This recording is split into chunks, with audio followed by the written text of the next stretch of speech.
Hola, hola, pues muy buenas tardes a todos, bienvenidos, bienvenidas a esta sección de Café con Hackers que hoy tenemos en una variante diferente, ¿no? Usualmente todas las semanas tenemos ahí un especialista en particular para hablar de alguno de los temas, pero hoy vamos a discutir o vamos a tratar de platicar varios temas que ocurrieron en esta semana o que han estado ocurriendo en las últimas semanas y para ello tenemos o estoy acompañado el día de hoy de Maricruz, de Like Inteligente, a Kimberly de la Red por la Seguridad. ¿Cómo están? Muy bien, Oscar. Y Gracias por... hola, hola Kimberly. Y a Iván, también de Like Inteligente. Hola Iván, ¿cómo estás? Hola Oscar, todo bien, gracias. Bueno, pues aquí estamos. Oye, ¿en qué temas vamos a platicar el día de hoy? Hoy tenemos 4 temas que vamos a abordar en particular, todos relacionados con lo que nos está pasando en nuestro día a día. Vamos a hablar sobre las noticias falsas y la guerra en Ucrania. Nos vamos a tocar también, esta semana fue el Día Internacional de la Mujer, así que hablaremos sobre la participación de las mujeres en el mundo de la tecnología y cómo contribuyen. Finalmente, perdón, también tocaremos algunos aspectos de herramientas de control parental, porque hay varios papás que de pronto nos escriben y nos dicen que tienen dudas en qué herramientas pueden utilizar para mejorar la navegación de sus hijas e hijos. Y finalmente vamos a tocar un tema de NFTs que la semana pasada publicamos la entrevista con Salvador Camacho, quien nos dio una explicación y vamos a retomar algunos de los temas. Entonces, noticias falsas. Por noticias falsas o fake news, solemos referirnos a aquellas noticias que se pueden crear, se publican en los diferentes portales, que se publican en las redes sociales, que pueden llegarnos como un mensaje de WhatsApp, como un enlace en una publicación que veamos en Facebook, en Twitter, en Instagram y demás, y cuyo contenido parecería ser real, pero es completamente falso o fraudulento. Eso es lo que deberíamos de ver con respecto a las noticias falsas.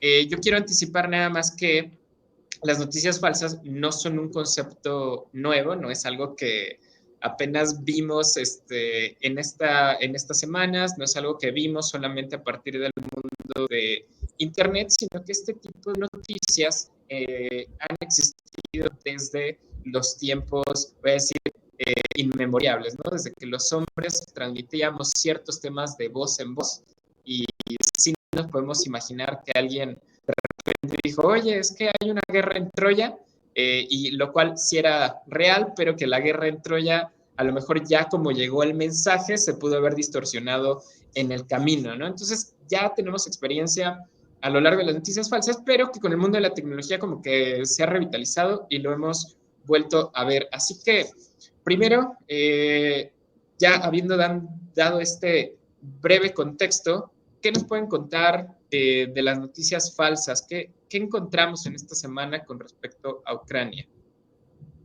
Pues, Oscar, yo quisiera empezar con esto sobre la invasión que hubo, el bombardeo, el supuesto, bueno, no el supuesto, sino lo de los temas del bombardeo al hospital.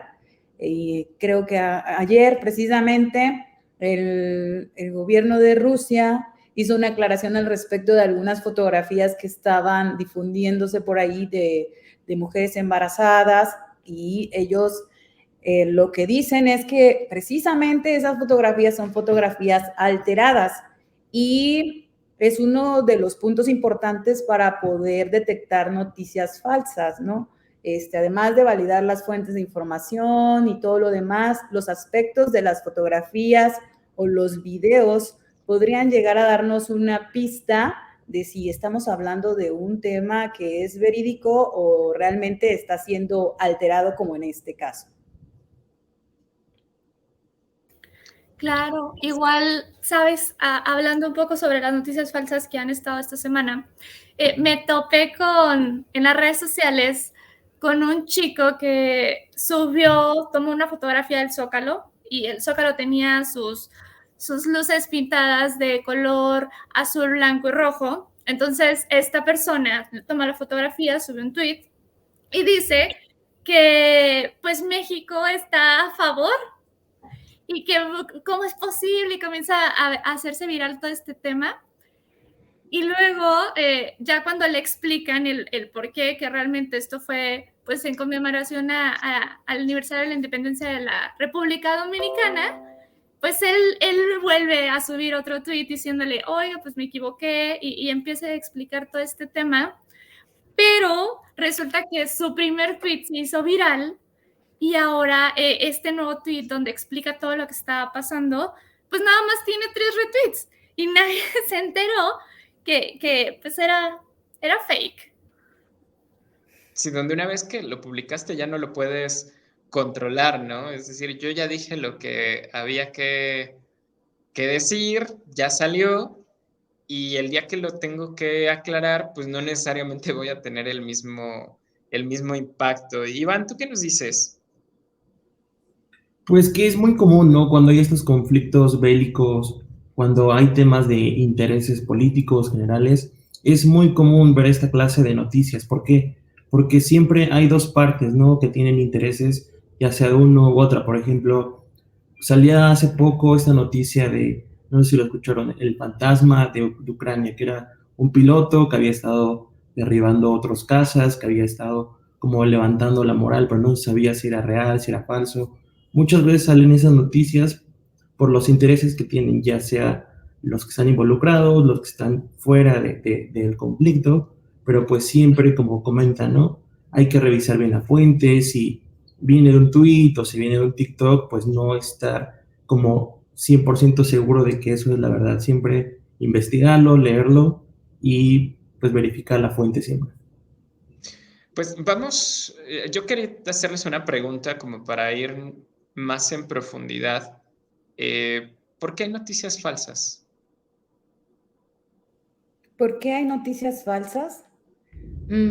Pues como ya comentó Iván, creo yo que es un tema de intereses. Lo que tratan de alguna manera es tratar de alarmar a las personas, de crear una confusión global y que de alguna u otra manera se genere esta parte de conflicto o división a nivel mundial entre quién toma parte de qué lado, ¿no? O sea, creo que nosotros como personas en determinados momentos, algunos, si no estamos muy bien informados al respecto del tema, el origen del conflicto o todo lo demás, o de cualquier, no nada más hablando del tema de Rusia y Ucrania, sino de los temas en general, siento que las noticias falsas, lo voy a especificar así, es como un estilo de cortinas de humo que de repente están allí por intereses particulares para tratar de desviar otros temas importantes. Y también, pues, hay personas que se dedican a lucrar con ello, ¿no? O sea, la realidad es que cuando algo se viraliza y le dan a un punto que es, sobre todo, al nivel de emociones de la ciudadanía, pues todos reaccionamos inmediatamente y provocamos un posible caos de algo que ni siquiera es real, pienso. Siempre podemos pensar que las noticias en general, y yo no solamente me refiero a las noticias falsas, somos o son seres humanos quienes las estamos o están escribiendo las noticias. Y es muy difícil en toda situación poder mantenernos de manera imparcial ante una situación, ¿no? Por mucho que yo quiera decir que soy objetivo, seguramente mis ideas de cómo me educaron desde que yo era chiquito, lo que pienso ahora, si siento que me afecta o no, pues va a inclinar de alguna forma la manera en cómo pienso, y dentro de eso, pues va a hacer que la nota se vaya, por ejemplo, en un caso bélico, que de pronto incline la balanza un poco más hacia un país que otro. Después de eso, pues probablemente está quienes a lo mejor sí tienen un interés en que la balanza se incline hacia un lado, ¿no? Si referimos, por ejemplo, a temas de políticos, cuando hay campañas políticas, siempre es muy común encontrar ahí que hasta el candidato se atreve a decir, es que el otro candidato hizo esto, ¿no? Y aunque no sea cierto, lo voy a lanzar, lo voy a decir, para que a lo mejor los demás duden, a ver si retoman mi nota, a lo mejor con eso gano un poquito de atención y la gente me voltea a ver a mí, y siempre parecería que nunca hay una consecuencia para quienes estamos creando o quienes llegan a crear una noticia incorrecta o falsa. Y luego tal vez tenemos un último entorno que voy a decir son noticias falsas, pero que no necesariamente tienen una mala intención, sino vamos a dejar las noticias de broma, ¿no? Y donde pues siempre han existido estos periódicos que son de comedia o estos panfletos que pueden ser de comedia y que de repente pues hacen una broma, ¿no? Donde dicen, no sé, seguro han visto estas notas de millennials descubren cómo calentar agua, donde realmente nos estamos burlando de una situación de alguien que pues a lo mejor grabó un video y dijo, y vean cómo prendo mi estufa así. Y entonces lo vuelve chistoso, pero no tiene una mala intención y es una noticia falsa porque pues, no es que esa generación no sepa calentar el agua, ¿no? Sino nos lleva a esos lados. Que alude a sarcasmo, ¿no? Finalmente. Que alude un poquito a nuestros temas de sarcasmo y de divertirnos en lo que estamos tomando. De ahí con las noticias falsas, decían, pues sí hay que tener mucho cuidado para tratar de identificarlas, pero ¿cómo las identificamos, no? ¿Podríamos ser más específicos en eso? Claro, yo creo que lo primero que tenemos que hacer es primero analizar qué es lo que estamos viendo, o sea, de dónde viene, quién me lo está diciendo, porque al menos la cultura mexicana es que me lo dijo mi amigo, me lo dijo mi vecina y si me lo dijo mi mamá es cierto. Entonces ya nosotros ya dimos por sentado que lo que digan estas personas que nosotros pensamos que van a hacer o que siempre tienen una opinión que nosotros respetamos, que son de nuestra confianza, ¿no, Kim? Ándale, o sea, siempre pensamos que lo que ellos dicen es 100% real y no nos ponemos a analizar qué es lo que nos están diciendo y no nos ponemos a investigar. Me ha tocado el caso en la universidad, o sea, donde si el maestro te dijo que el azul no era azul, era rojo, o sea, todos los alumnos terminaban pensando que no era azul, era rojo y nadie se ponía a pensar por qué. Entonces, yo creo que lo primero es analizar quién me lo está diciendo y muchas de las veces también analizar cuando vemos en los periódicos qué tipo de periódico es el que estamos viendo. Porque como bien dice Oscar, hay periódicos que sacan las notas de contexto, que son amarillistas, o también están estos otros periódicos que les ponen un título muy atractivo para poder llamarte la atención y nada más porque viste que los millennials ya aprendieron a calentar el agua, pues ya dices, no, pues los millennials ya aprendieron a calentar el agua, wow, y comienzas a compartirlo y ni siquiera leíste la nota y ni siquiera sabes si realmente el título tenía que ver con lo que estaba ahí. O cuando colocan fotografías que ni siquiera tienen que ver con el texto de la nota y algunas de las veces son personas que están también mal informadas y se ponen a escribir una nota y ya porque a lo mejor es periodista, no, pues sí, él no se puede equivocar y damos por sentado que también es verdad. Entonces, yo creo que sí, primero analizar, ver de dónde es y también verificar el tipo de fuente y de dónde está sacando su información. La mayoría de las notas en la parte inferior vienen todas las fuentes que han estado consultando. Yo creo que esa es una buena idea también para poder abrir nuestro panorama y decidir si lo que estamos leyendo es correcto o no.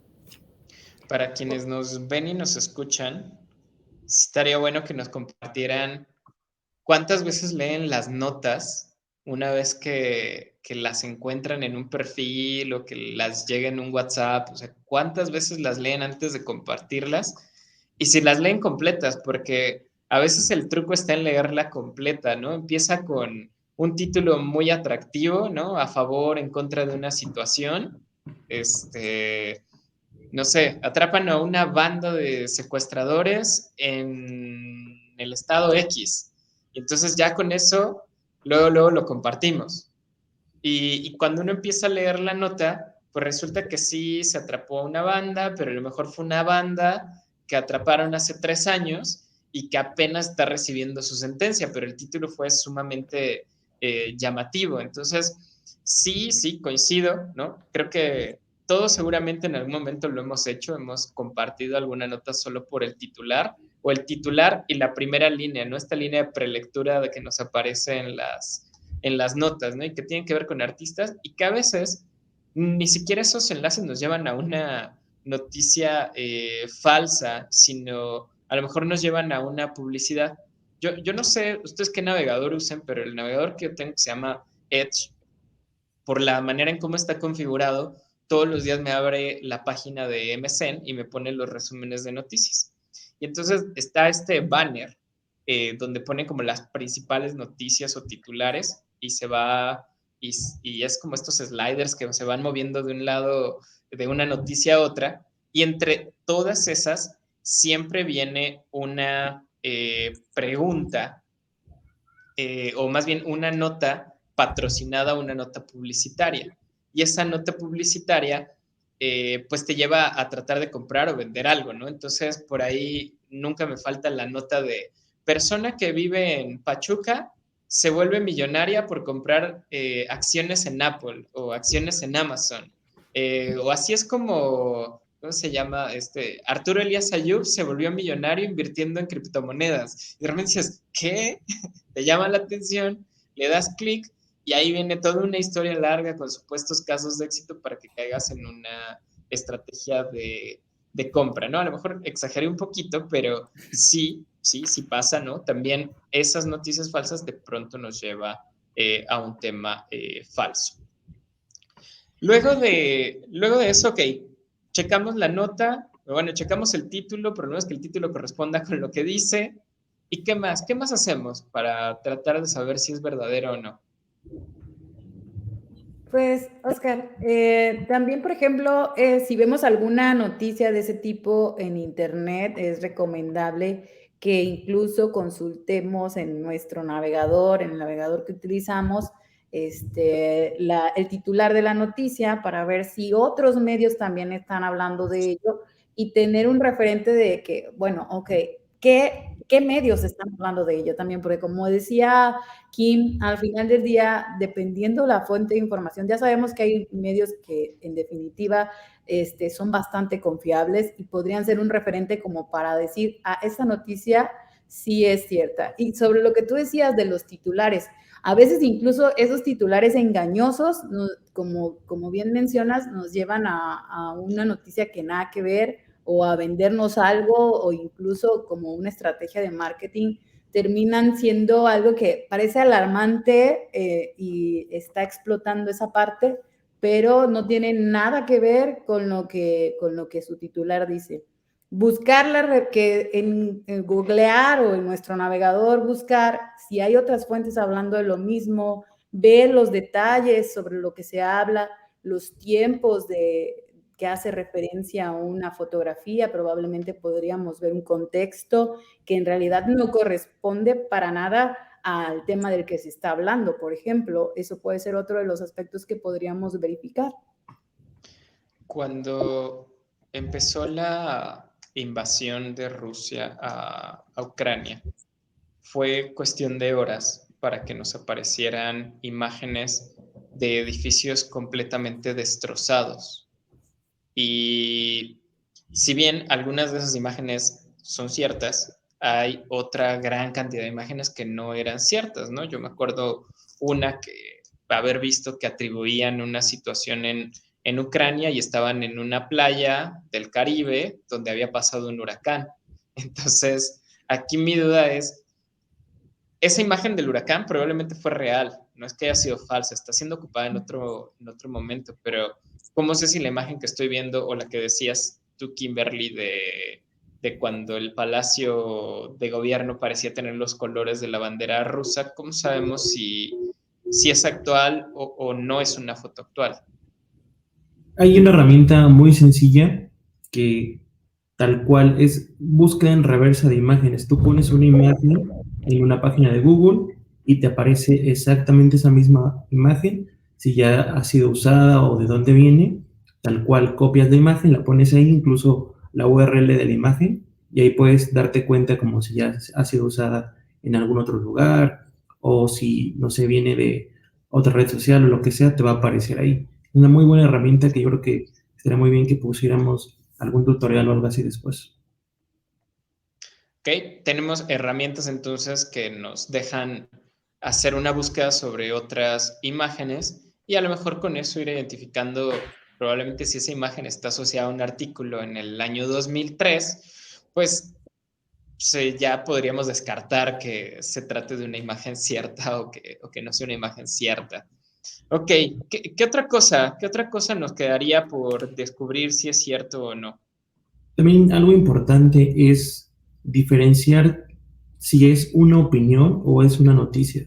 Por ejemplo, si un periodista, si un influencer o cualquier persona en Twitter, no sé, incluso por WhatsApp o cualquier otro lugar, comenta algo, diferenciar si es esa opinión, que es una opinión y no es como tal una noticia, porque así se ha hecho en Twitter principalmente muy famoso muchas noticias, pero es alguien comentando algo o dando una opinión sobre cualquier cosa y lo toman como si fuera una noticia real. Entonces creo que es importante siempre fijarnos en si es una opinión o es una noticia.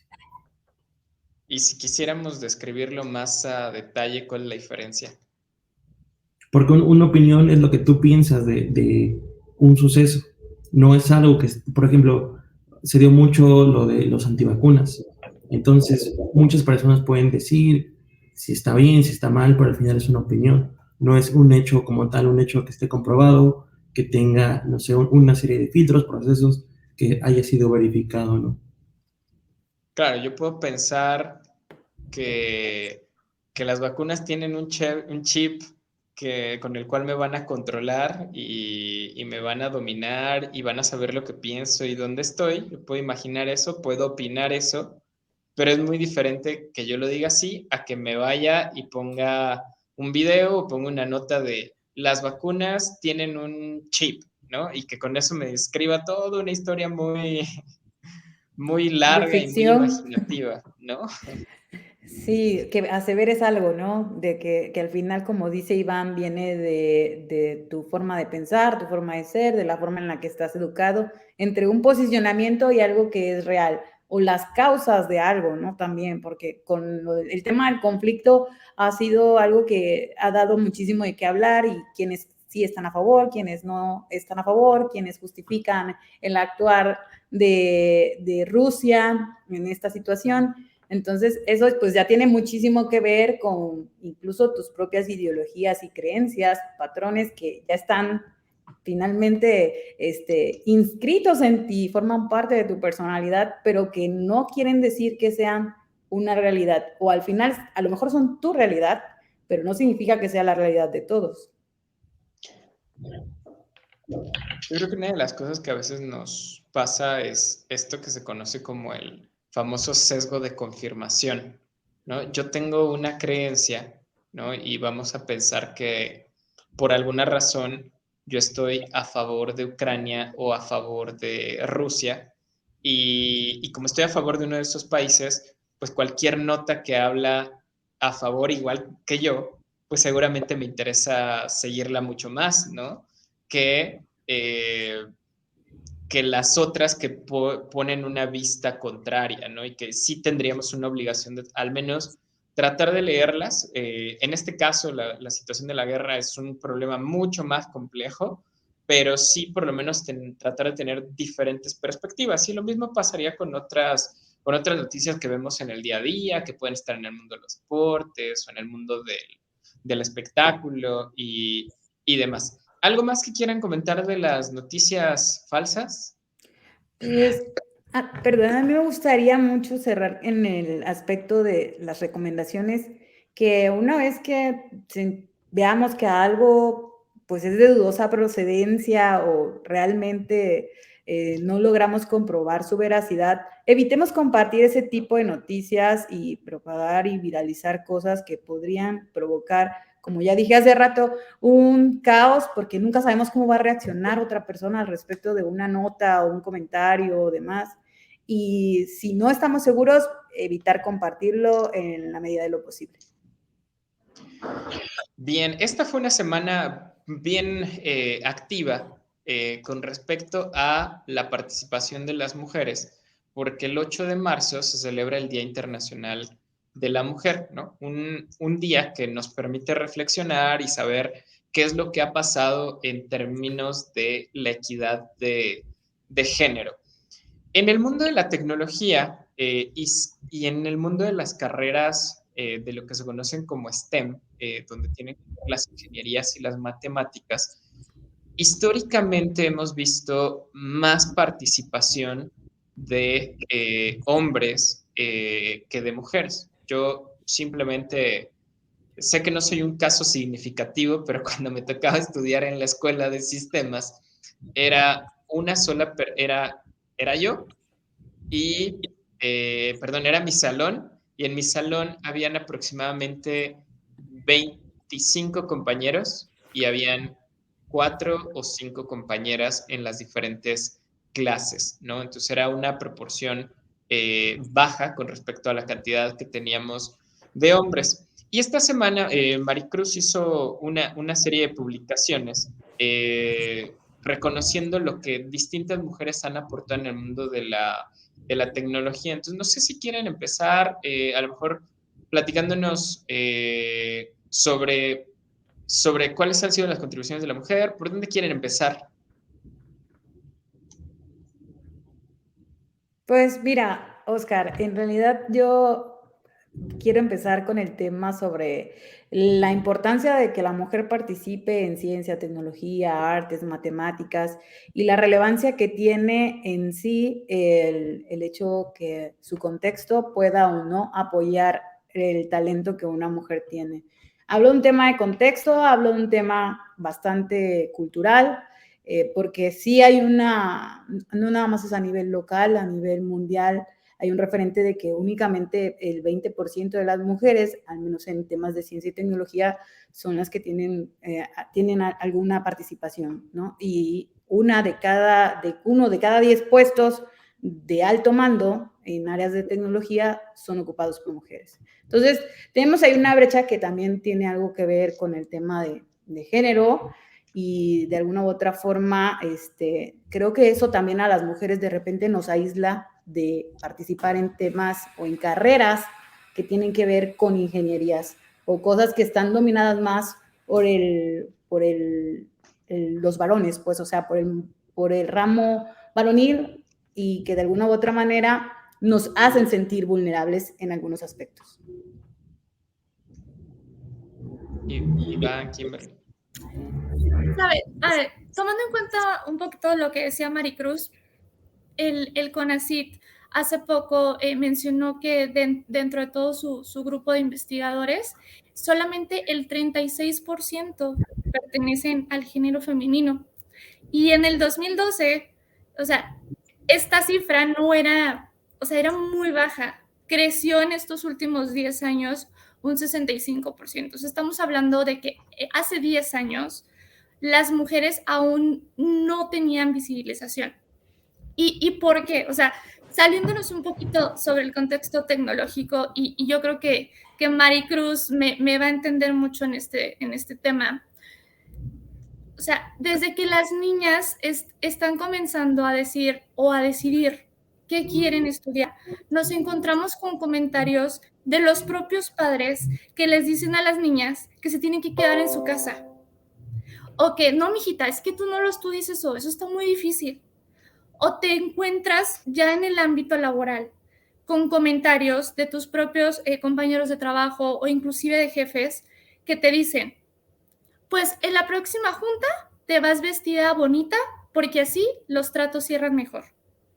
O y esta frase me molesta mucho y lamentablemente la he escuchado muchísimo en diferentes ámbitos de calladita te ves más bonita. Entonces, cuando la mujer llega a estos ámbitos laborales, a veces se le queda tan marcado que dice, híjole, no, uy, sí, y luego si está en juntas con hombres, o sea, viene este tema de que no, sí, yo puedo y voy a demostrarles que sí puedo, y luego te entra todo este subconsciente de todas las cosas que las niñas han estado escuchando, y dices, híjole, y luego si llegan a tener razón en algún punto, y comienzas a reprimirte tú sola, y luego al momento también de buscar una carrera, o sea, estamos viviendo en un mundo en donde la mujer está siendo acosada, en donde la mujer está sufriendo violencia.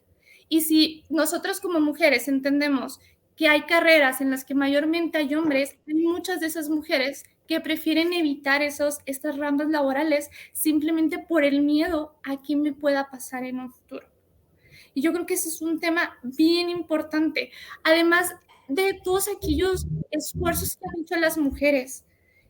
Por ejemplo, tengo el tema de Rosalind Franklin. Ella fue quien descubrió todo el contexto, toda la forma del ADN. Y cuando ella lo da a relucir o lo expone, le dicen que por ser mujer no le pueden a ella dar el mérito, entonces se lo dan a su jefe y a 2 compañeros de trabajo. ¿Y qué pasa? Pues que ellos reciben un premio Nobel. O sea, ese tipo de situaciones a las mujeres les está causando conflicto y yo creo que es un tema que debemos de puntualizar mucho en este tema de por qué las mujeres no están participando en las áreas de tecnología cuando son áreas en las que ellas también pueden ejercer y también tienen mucho que aportar. Sí, sin duda. Me Creo que, pasa. ajá, perdón. Adelante. No, es que yo creo, Oscar, que, bueno, es un hecho que el tema de la brecha de género es algo que puede, de alguna manera, motivar o no a una mujer a incursionar en áreas de tecnología, ingeniería, matemáticas y demás, ¿no? Pero la realidad es que también es un hecho de que las que se atreven a hacerlo y tienen la suficiente fuerza para caminar sobre algunas áreas que son dominadas por hombres, pues también tienen apoyo de algunas personas del sexo masculino y le ayudan a impulsar su grado profesional y su carrera profesional, de tal forma que eso favorece mucho, no nada más a las mujeres que están dentro de la empresa, sino de forma general. Son mujeres que logran inspirar a otras para abrirse camino en estas áreas y de alguna manera sí es muy importante que las mujeres nos atrevamos a participar porque tenemos una perspectiva diferente de ciertas cosas de la vida. Somos hombres y mujeres, yo siempre digo, no somos enemigos ni lo seremos. El tema que vivimos es un punto y aparte, pero como seres humanos creo que tanto hombre y mujer somos complementarios y las mujeres desde nuestro punto como mujeres tenemos la oportunidad de sensibilizar al hombre y a otras mujeres de diversos aspectos que pues solamente nosotros logramos sentir por la posición en la que estemos o el contexto o por el deber ser de nuestra propia naturaleza humana, pues.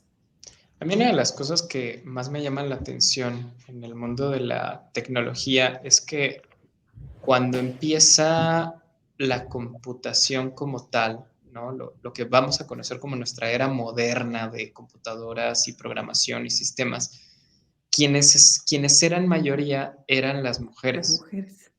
Y después cambia esa proporción a lo que teníamos a principios de los años 2000 y que hoy, si bien no es la misma proporción y ha aumentado la participación de las mujeres, sigue siendo minoritaria. Y me llama mucho la atención porque no tengo muy claro qué pasó en el camino para que algo que parecía que habían más mujeres orientadas a realizar esa tarea, de repente se invirtió completamente esa pirámide. Y de ahí, no sé si quisieras contar, Maricruz, sobre la historia de Blanca Treviño que estuviste publicando en esta semana. ¿Quién es Blanca? Y vamos a dejarla como un recordatorio del tema, de por qué es importante su participación. Mira, Oscar, Blanca Treviño es una de las mujeres más poderosas en México, y no nada más en México, sino en Latinoamérica. Está al frente de Softec, una empresa que al final se dedica a todos los temas de innovación tecnológica y se ha abierto camino en este ámbito. No es de ahorita, ya la empresa tiene 39 años y de alguna manera Blanca Treviño ha logrado con su capacidad, ella está especializada en el área de sistemas, es profesional del área de sistemas, estudió en el TEC de Monterrey y ha logrado consolidar una empresa que abre oportunidades de empleo en todo el mundo, porque no nada más en América Latina, sino también en Asia y en parte de Europa. Tiene empleados que están trabajando para Softec, hombres y mujeres, por supuesto. Hay un dato curioso al respecto de que en tanto al equipo que acompaña a Blanca Treviño, escasamente sus frentes o sus altos mandos en general son varones, pero tiene que ver con esta parte en donde no ha habido tantas mujeres que se atrevan a tomar el mando o a darle crédito a su voz, ¿no? Blanca Treviño hoy en día sigue incursionando en los temas de innovación tecnológica, camina con bastante paso firme y está posicionada como una de las mujeres más influyentes en México, una de las mujeres más poderosas, no nada más en el tema de tecnología, participa en otros temas que tienen que ver con aspectos económicos de grandes empresas en México y fue reconocida, bueno, fue incluida en el Salón de la Fama de las mujeres que participan o hacen la diferencia, provocando que se incluya la participación de las mujeres o se promueva la participación de las mujeres en áreas de ciencia, tecnología, matemáticas y artes. Y Blanca Treviño forma parte de ese Salón de la Fama precisamente por el trabajo que ha realizado durante todo este tiempo. Me gusta que hayas en esta semana hecho esa publicación de Blanca, porque cuando pensamos en referentes del mundo de la tecnología, seguramente, específicamente de las áreas de sistemas, siempre vienen a la mente Bill Gates, Steve Jobs, Mark Zuckerberg, se me fue su nombre, este chico de Amazon, Jeff Bezos. Probablemente también la persona de Virgin Mobile, que también se me está yendo su nombre ahorita, Richard Branson. Lo bueno es que vuelven a mi mente, pero siempre como que pensamos, idealizamos, por ejemplo, a ellos y difícilmente nos llega en mente alguna mujer representante. Y tú lo acabas de decir, la empresa o la cantidad de años de experiencia que tiene Blanca supera algunas de estas marcas, ¿no? Algunas de las marcas simplemente es una empresa con mayor antigüedad que otras, como pudiera ser Google, ¿no? Y que hoy ubicamos como tal, y que pues, es probablemente pues, la empresa de software más importante o de desarrollo de software más importante para la región de América Latina. Iván, perdón que dejamos un poco el espacio para Kimberly Maricruz, pero no quiero dejar de lado este tema. ¿Quisieras comentar algo? Sí, yo creo que es bien importante estos programas, ¿no? Como lo mencionabas, de inclusión, por ejemplo, hay unos que estuve participando hace un tiempo que se llamaba Hacking STEM, que era justo eso, llevar a los más jóvenes, ese enfocado con las niñas, llevar programas donde se dieran a conocer también todo lo que es ingeniería, ciencias, ingeniería, tecnología, matemáticas, todo lo referente a STEM. Todos esos programas creo que son bien importantes, porque si desde chicos se visibiliza que existen también estas oportunidades de tecnología que puede ser para cualquiera, hombre o mujer, entonces creo que estos programas de concientización, visibilización de programas de tecnología o de cualquier otro, creo que son bien importantes, porque cómo van a aplicar en algún momento si tal vez nunca los conocieron desde jóvenes. Entonces creo que eso es bien importante también. Claro, no solamente dejaría el tema de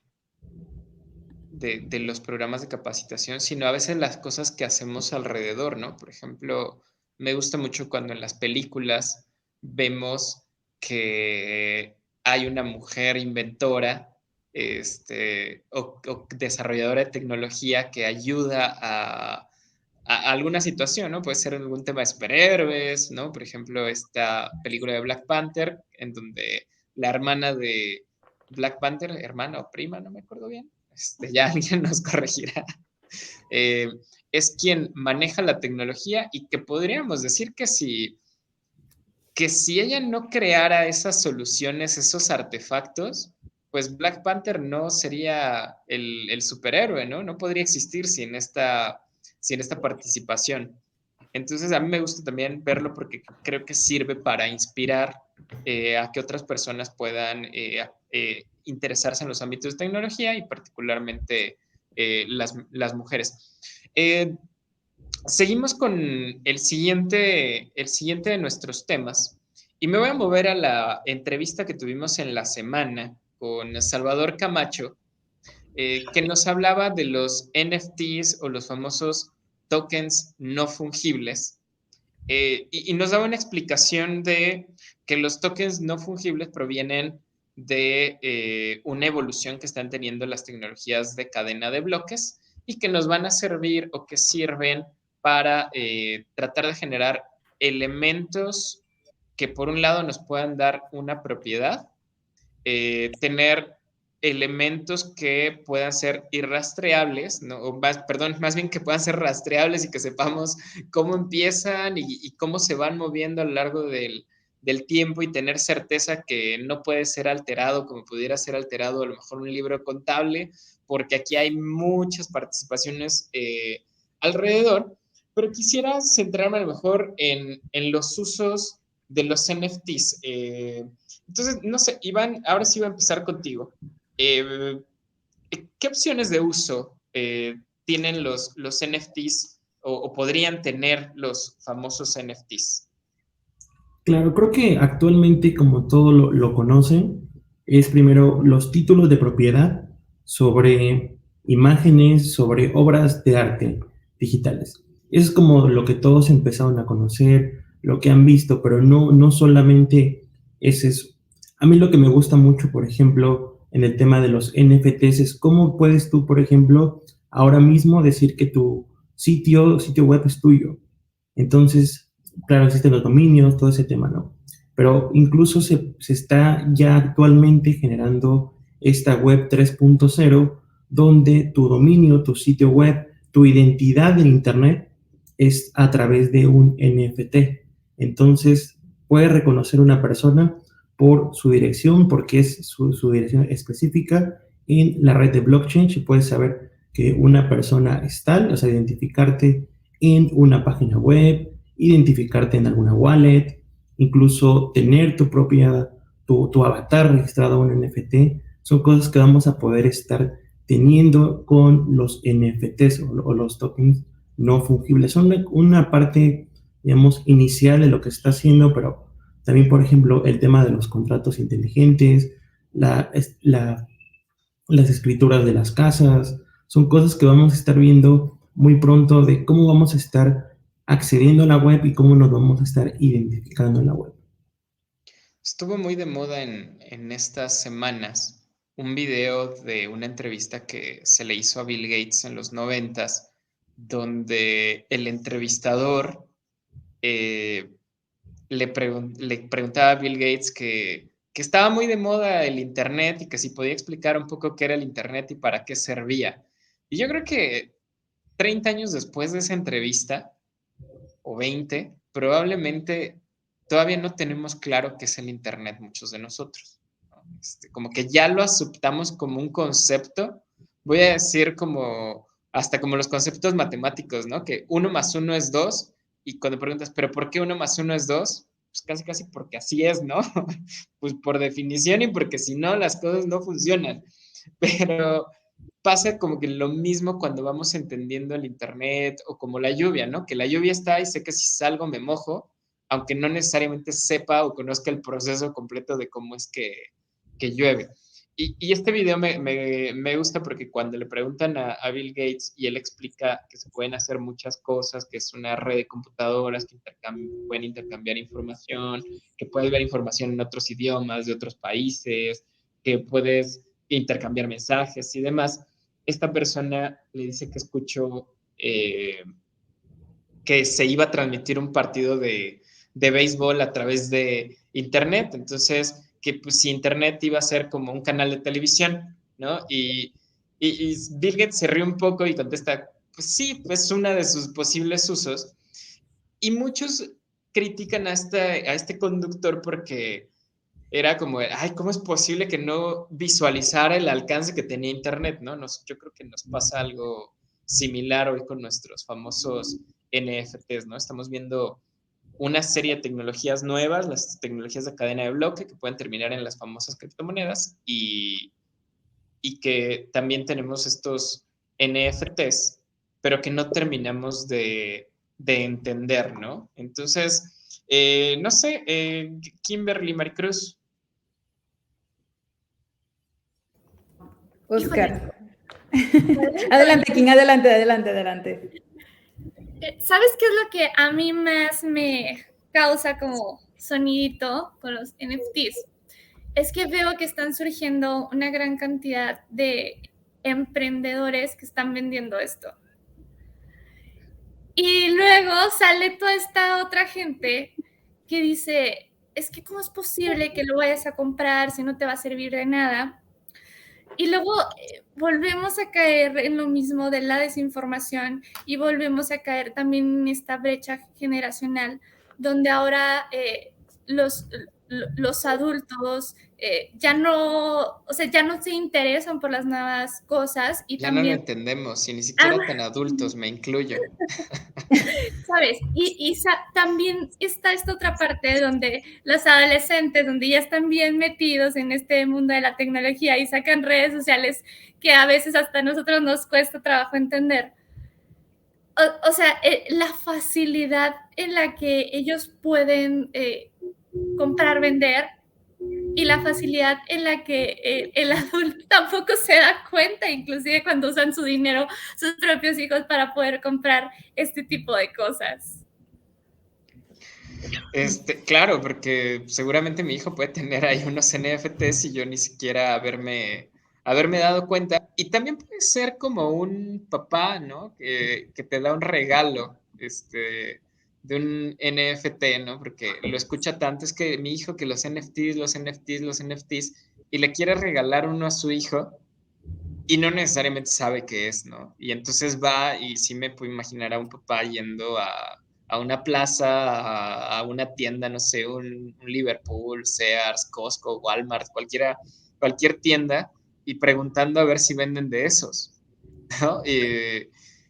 Y entonces terminamos como que completamente confundidos.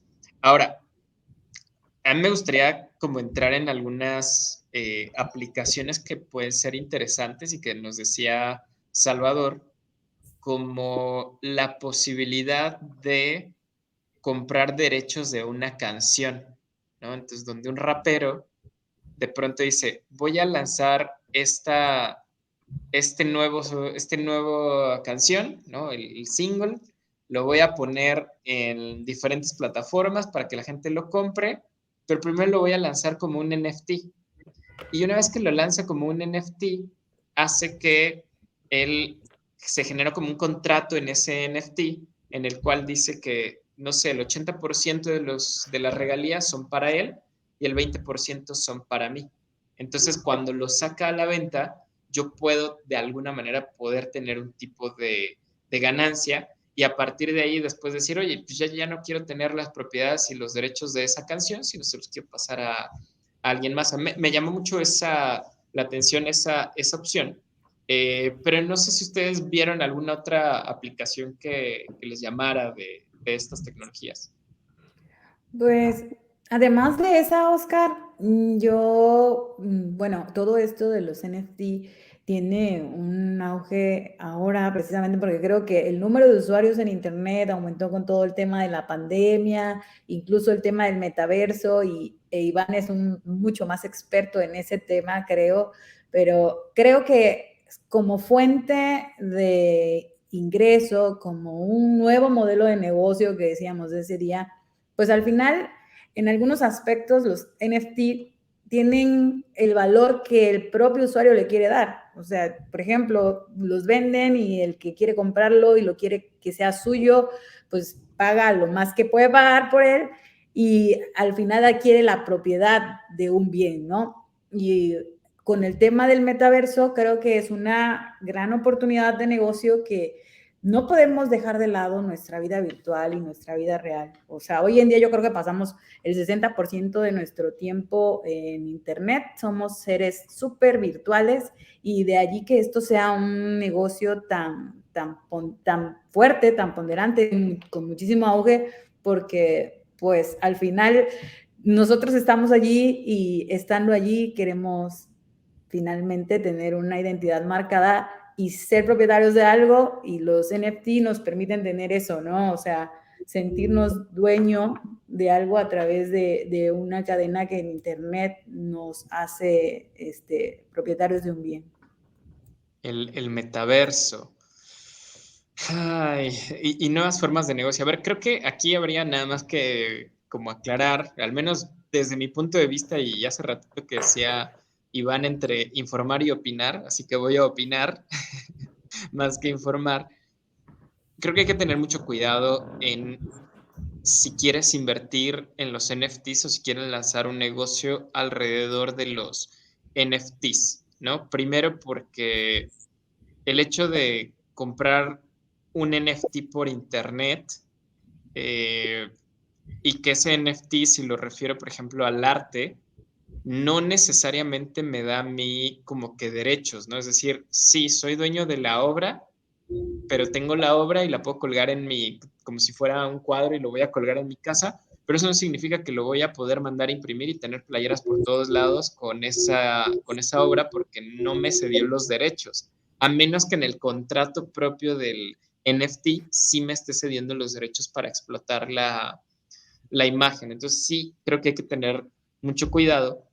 Y lo mismo para las compras o adquisiciones en espacios que se están construyendo. Cuando nosotros lo vemos desde nuestro día a día, siempre está la posibilidad de que alguien te dice, oye, es que cómprate un terrenito, o sea, cuando tengas oportunidad, cómprate un terrenito, porque en un terrenito nunca se pierde, ¿no?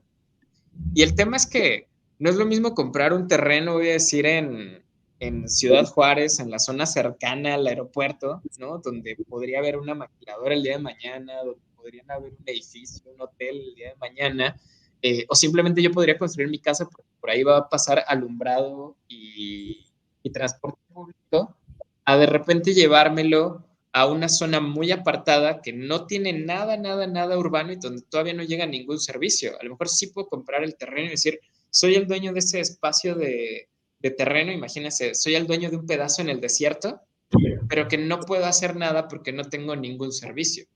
Y la otra cosa es que estas cosas nos generan otros gastos, ¿no? Entonces, si yo pienso en que me compro un terreno, ya me compré el terreno, pero dependiendo de dónde lo haya comprado, hay, por ejemplo, municipios que dicen que para que yo pueda pagar mi predial, tengo que tener el terreno limpio, ¿no? Sin maleza, sin, oye, pero no he construido. Pues sí, pero el terreno tiene que estar limpio, sin basura y sin maleza, ¿no? Entonces tengo que pagar porque alguien lo limpie. Ya dije que tengo que pagar el predial y demás. Hago el ejemplo con estas cosas que usamos en el día a día, porque ¿qué tal que quiero comprar una de estos NFTs dentro del metaverso o de los diferentes metaversos que hay en la red?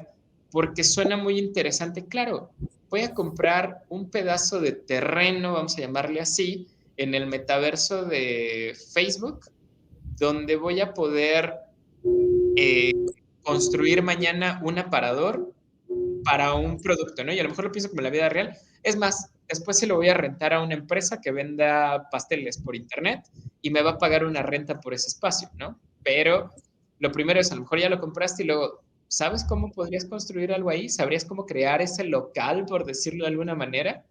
Esos elementos el día de mañana, a lo mejor Facebook dice, si eres dueño me tienes que pagar como un predial, ¿no? Y me hacen llegar a esas preguntas, ¿no? Por eso digo, como opinión, creo que todavía estamos en una etapa temprana como para estarlo explorando a nivel de usuario final. Creo que todavía es mucho más rentable y adecuado estarlo explotando desde el punto de vista de los programadores, ¿no? Donde se está creando la tecnología. Exacto, Todavía hay más oportunidad ahí. Iván, ¿algo más que nos quieras comentar? No. Bueno, nos quedaría un último tema y nos quedan ya unos minutos, que son los sistemas de control parental. ¿Qué son estos sistemas, no? ¿O para qué nos sirven estos servicios de control parental o por qué son necesarios? Entonces, no sé, Iván, ¿quieres empezar? Sí, claro. Sí, son súper necesarios porque van enfocados a los más jóvenes, los menores. Entonces, como están expuestos a Internet, que pueden conectarse prácticamente con cualquier persona, estos controles parentales existen prácticamente desde que empezó Internet, y lo que busca es controlar el acceso, la comunicación, lo que visualizan en Internet. Ahora mismo está también ya muy enfocado en las comunicaciones en línea en los videojuegos, en las redes sociales, lo que comparten, lo que publican, y son justo para eso, para poder tener un poco más de control, no al 100% todas las herramientas, aunque sean controles parentales, pueden cualquier persona hacerse pasar por un menor y contactarlos, etcétera, pero buscan esa menor interacción que tengan o menor exposición que tengan los menores con ciertos riesgos en Internet. Existen herramientas desde que traen integradas los propios sistemas operativos, los celulares, las consolas de videojuegos, que les van a ayudar a los padres a evitar ese tipo de interacciones. ¿Quién, alguna de mis compañeras quiera hablar de alguna en específico? Bueno, como bien dices, Iván, hay varias herramientas, incluso los antivirus o los sets de seguridad incluyen esta parte de control parental. El Google Family Link, que en Like Inteligente hay un video que Iván nos realizó hace un tiempo, ahí lo pueden encontrar. Sirve precisamente para reducir estos riesgos. Son herramientas que les permiten a los adultos ayudar a reducir los riesgos que los menores corren en Internet, configurando algunos aspectos de seguridad y privacidad al respecto. Y bueno, más allá del control parental, que precisamente sirve para eso, para ayudar a mantener a los niños no 100% seguros, porque como bien comentas, Iván, lo que hace es que reduce el riesgo, pero finalmente hay otros factores que no son absolutamente medibles y que son barreras que definitivamente ninguno de los software o sistemas podría lograr vencer al hecho de que una persona se haga pasar por un menor o cosas por el estilo, pero bueno, sí hacen de que estén menos expuestos y de alguna u otra manera... Cuando nos dicen riesgos, o sea, ¿a qué riesgos se están refiriendo? Cuando hablamos de riesgos en Internet, ¿exactamente a qué nos estamos refiriendo ahorita? Estamos hablando de que van varias veces que nos dicen que los sistemas de control parental nos sirven para disminuir los riesgos que pueden experimentar niñas, niños y adolescentes, pero ¿a cuáles se refieren, no? Claro. Uno creo que de los más importantes es el tema de la comunicación con personas que no sean de la edad de la persona, el chico chica que esté utilizando ya sea el videojuego, plataforma, herramienta, lo que sea.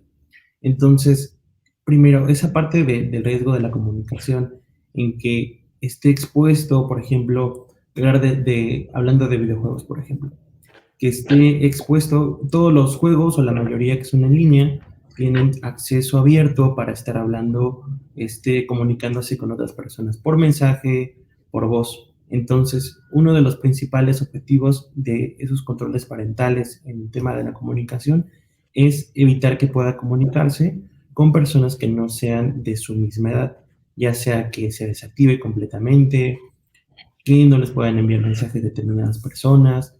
Creo que esa es una de las partes más importantes, los riesgos, estar expuestos al comunicarse con personas que no sean de su edad, porque ya saben, pueden pasar muchas cosas, desde la extorsión, desde que los quieran buscar para estafarlos, para quitarles Grooming y todo, ¿no?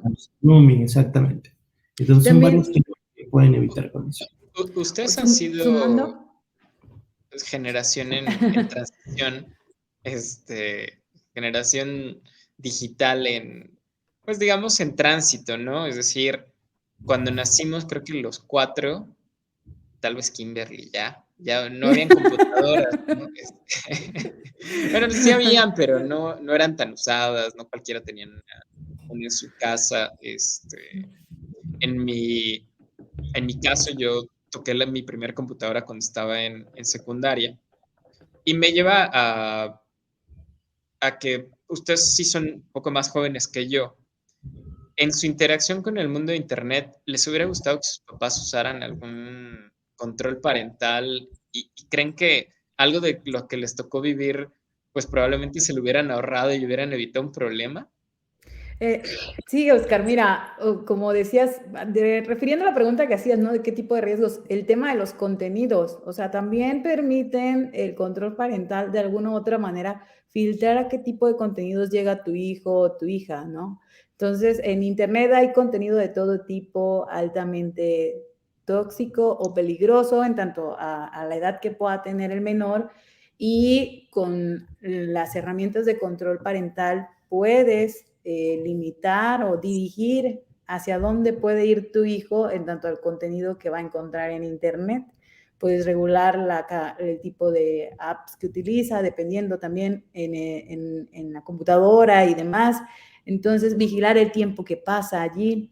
Y sí, yo creo que sí, a mí de forma particular, tal vez sí me hubiera gustado que mi mamá explotara o tuviera una herramienta de control parental para poder filtrar el tema, sobre todo de contenidos que uno puede encontrar en Internet. ¿Qué te tocó Oscar. encontrar?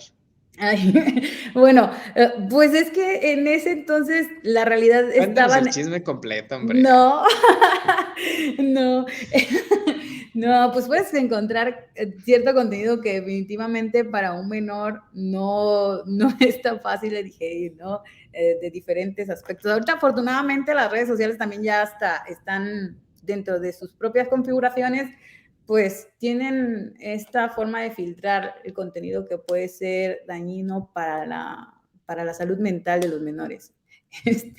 Pero sí, contenido así como que muy atroz, quiero decir, no nada más de un solo tipo, de diverso tipo, ¿no? De repente de alto grado de violencia, sí me tocó encontrar contenido muy violento que no me hubiera gustado ver en ese momento.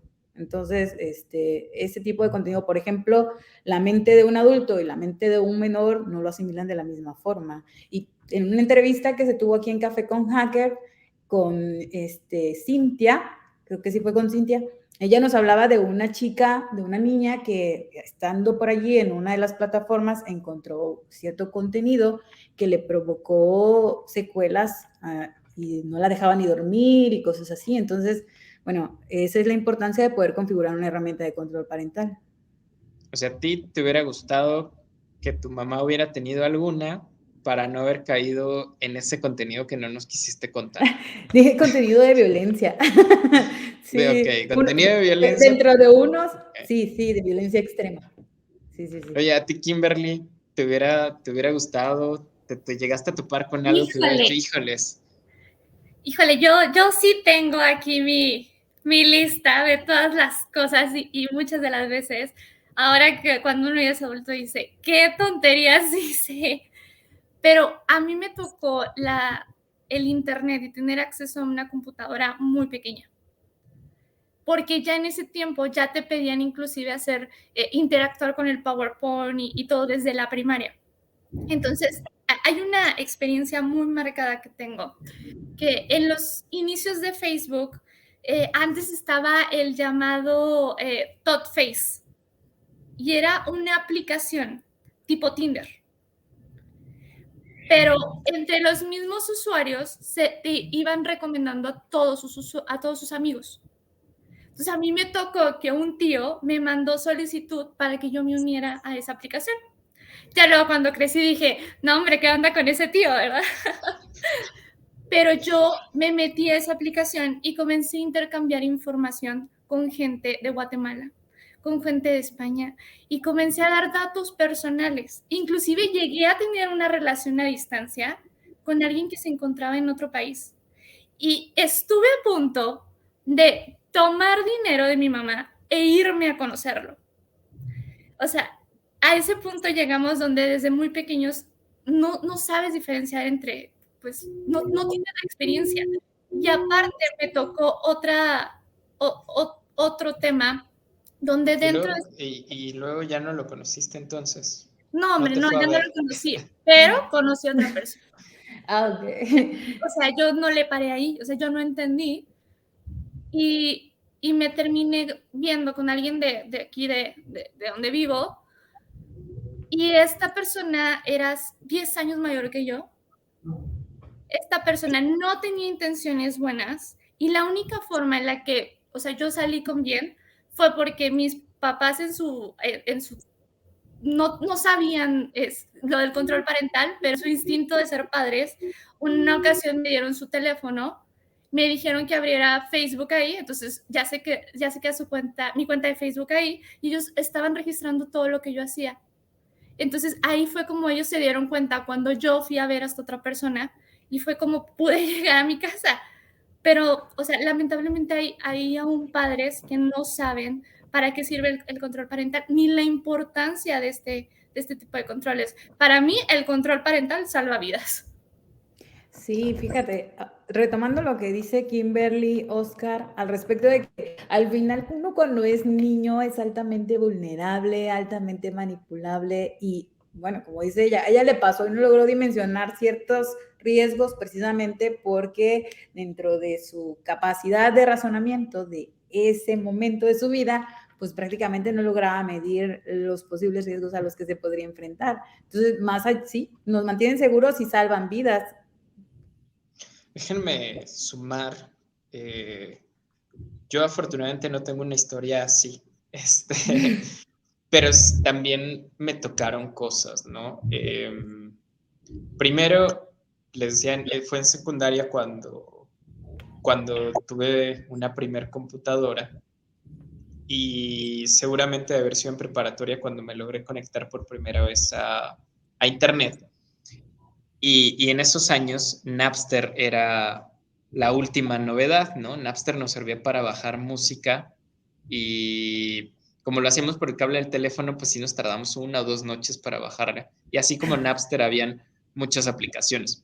Entonces, de pronto, a mí me gustaba más porque en lugar de tener que estar esperando en el radio a ver a qué hora ponían una canción y ponerme con el cassette ahí a apretarle para grabarla, pues prefería tratar de intentar en Napster y que en Napster se fueran bajando mis canciones y luego me daba curiosidad cómo podía ser la música en otras partes del mundo y decía, ay, pues quiero escuchar una canción en ruso, una en alemán o una en francés, cualquier Portugués, idioma, francés. ¿no? Y entonces ahí andaba como que buscando artistas de tal parte del mundo, ¿no? Y es en ese juego en el que nadie me dijo que pues descargar la música así podía tener sus riesgos, ¿no? Y esos riesgos podían ocasionar un problema en lo que yo hacía, ¿no? Entonces, alguna de esas veces yo estaba haciendo mi tarea, esas tareas que ya saben que uno se las dejan como 2 meses antes para hacerla una noche antes. Y y mientras estaba bajando una canción o una serie de canciones y yo estaba terminando mi tarea, de repente, ¡pum! Toda la pantalla se me puso en negro. Y yo dije, ¿qué pasó? ¿No? Ya sabes, computadoras de aquellos años. O sea, golpear el monitor, a ver si era eso, revisar el cable. Eh, no funciona y pues, ¿cuál es la opción que es más fácil de esos momentos, no? Pues botón y lo dejábamos presionado 3 segundos, se apagaba la computadora y cuando la vuelvo a prender, la computadora volvió a arrancar. Eh, pero mi tarea, mi trabajo ya no estaba, ¿no? Entonces, sí me hubiera gustado tener como a lo mejor un poco más algún sistema de seguridad que hubiera sido mejor. Mis papás se habían como tratado de preocupar porque la computadora tuviera un antivirus, pero probablemente en esos años ya el antivirus no era suficiente para lo que estábamos haciendo dentro de Internet, ¿no? Entonces, no sé, Iván, ¿tú quisieras contar algo más? No, yo creo que mi caso es contrario, porque como siempre hubo como ese cuidado, ese estar revisando y tener al menos el control parental, todo configurado. Creo que nunca tuve, de hecho, yo creo que he tenido internet prácticamente toda la vida. Entonces, nunca he tenido como una experiencia así mal o contraria. He escuchado, por ejemplo, amigos cercanos que lo peor que les ha pasado es que una persona les decía, te ayudo, jugaba mucho juego que se llama Halo 3 en el 2007. Una persona le decía, te ayudo a conseguir tal armadura. Les pasaban su cuenta y en su cuenta ya habían comprado juegos, ya tenían temas y pues perdían todo porque la otra persona nada más los contactó para robarles su cuenta. Creo que es lo peor o lo más cercano que escuché en mi caso, pero como comentan, ¿no? Lo importante para evitar esos casos, ahora que es mucho más fácil, hay mucho más redes, muchas más páginas donde pues, pueden ser más vulnerables o vulnerados de forma más fácil, creo que ahora más que nunca es súper importante que los padres tomen atención sobre todas las herramientas que usen sus hijos, TikTok, Facebook, Twitter, si usan Xbox, PlayStation, Nintendo, que entren y revisen en cada una para evitar esos casos como los que comentan también.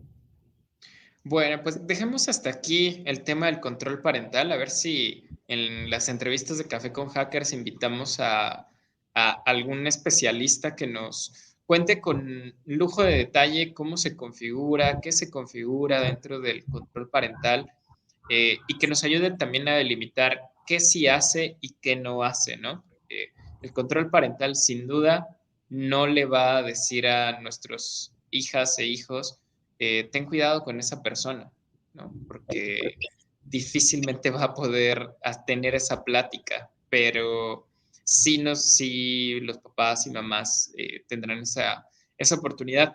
Pues se nos acabó el tiempo. No sé si alguien quiere decir algo más antes de que le digamos adiós a quienes nos han estado acompañando en la transmisión. Pues a los que nos acompañaron, muchísimas gracias y obviamente a todos ustedes también por haber intercambiado opinión al respecto de estos temas y pues papá, mamá, incluso chicos, estar siempre tratando de navegar lo más seguro posible en Internet y visitar las páginas de Like Inteligente donde hay un contenido que nos permite ayudar a navegar seguros en Internet. Muy bien. Kimberly, Iván. Bueno, por mi lado nada más queda que nos pongan y nos compartan qué experiencias de terror han tenido en Internet. Platíquenos, vamos a ahondar en estos oscuros secretos y más que nada para poder sensibilizar y poder prevenir este tipo de incidentes. Claro, y en mi Iván. caso, recomendarles que pues, tengan cuidado con lo que escuchan, con lo que ven, no se crean todo lo que dicen influencers, todo lo que leen en internet, y creo que nada más. Bueno, pues gracias por acompañarnos. Gracias a todos los que estuvieron conectados. Por favor, sigan mandándonos preguntas. Se queda ahí la grabación. Mándenos qué otro tema les gustaría que comencemos a platicar. Si les parece bien este día, si lo cambiamos de día. Prefieren escucharnos cuando estén en el tráfico, regresando de la escuela a sus casas o del trabajo a sus casas. Prefieren escucharnos, no sé, más temprano. Ustedes díganos y vamos ajustando. Por ahora, muchísimas gracias y nos encontramos hasta la próxima.